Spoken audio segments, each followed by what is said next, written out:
As Jurassic Park opens in the UK, its star, Lord Richard Attenborough, is already at work on his next film.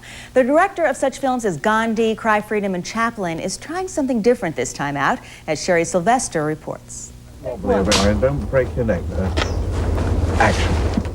On location in his native England, Lord Richard Attenborough is directing what he calls his first love story.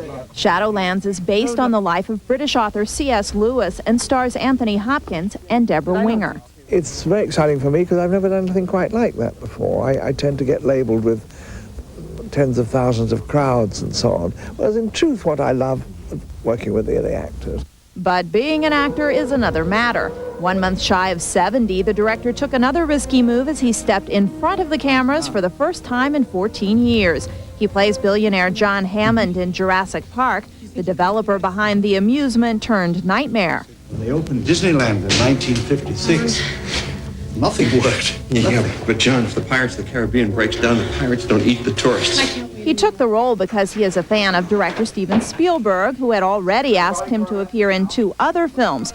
But once he said yes, the stage fright set in. I'm not allowed to use the sort of language that I would wish to use to tell you the state of my belly and my mind on the night before we started shooting. Oh, God, I don't think I slept a wink.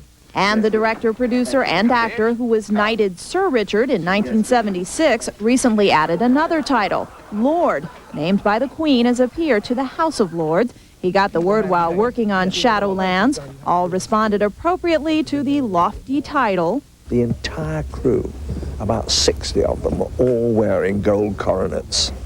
The only sad thing was that the sequence was in the rain, and so after about an hour or so, all the coronets had rather wilted. Lord Attenborough may be enjoying more acclaim in England as Jurassic Park opens there. But unlike the book, his character lives through the dino experience, a fact he pointed out to a studio executive. And I said, one of the sad things I said is I've been robbed of my great death scene.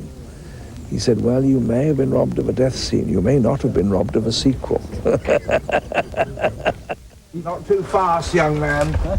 Sherry Sylvester, CNN Entertainment News, Hollywood.